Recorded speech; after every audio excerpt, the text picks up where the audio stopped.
সবাইকে অনেক অনেক শুভেচ্ছা। আমি ঐশী। আমার নাম ঘোষণার পর আপনারা যে সুন্দর করে আওয়াজ করেছেন আমার মনটা একটু খারাপ হয়ে গিয়েছিল। ভাবলাম যে সুন্দর করে বলে ফেলাম, আওয়াজটা একটু কম ছিল, মানে আপনাদের আওয়াজে কিন্তু আমি মোটিভেটেড হই। তো এই কথাটা এই কারণেই বললাম যেহেতু আজকে আপনার একটা বিশেষ দিন। আপনারই তো, যদি ভুল না করি। আচ্ছা, দেখে মনে হচ্ছিল আপনি ভাই, আপনি তো অনেক সুন্দর, বউয়ের মতো লাগতেছে।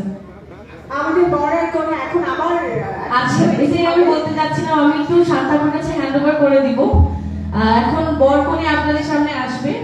এরপরে যখন আমি আবার আসবো আমরা একটু গানে গানে সময় কাটাবো। দয়া করে আপনারা সবাই মিলে আনন্দ করবেন, কারণ আজকে যাদের বিশেষ দিন তাদের জন্য দিনটা স্মরণীয় হয়ে থাকবে যদি আমরা সবাই আনন্দ করি, বোরিং হয়ে বসে না থেকে।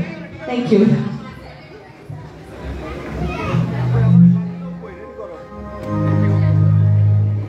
ওকে, আমরা ছোট্ট একটা ব্রেক নিচ্ছি, যেহেতু বড়ার কোণে আবার আসছি, সো আমরা ছোট্ট একটা ব্রেক নিচ্ছি।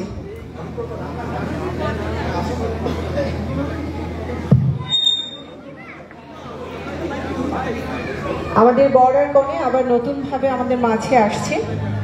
তো গানের রিদমে সবাই আমরা ছিলাম, আসলে মাঝখানে একটা ছোট্ট ব্রেক। আই থিঙ্ক যাদের জন্য অনুষ্ঠান তারাই তো সাথে রয়েছে। তো আরো একবার আমরা যারা পরিবারের সবাই একসাথে রয়েছি আমাদের বর আর কনেকে একটা করতালির মাধ্যমে আরেকবার আমন্ত্রণ জানাই প্লিজ। নতুন সাজে একদম হোয়াইট ফেয়ারি হয়ে আমাদের কনে আবার আমাদের মাঝে এসে উপস্থিত হয়েছে।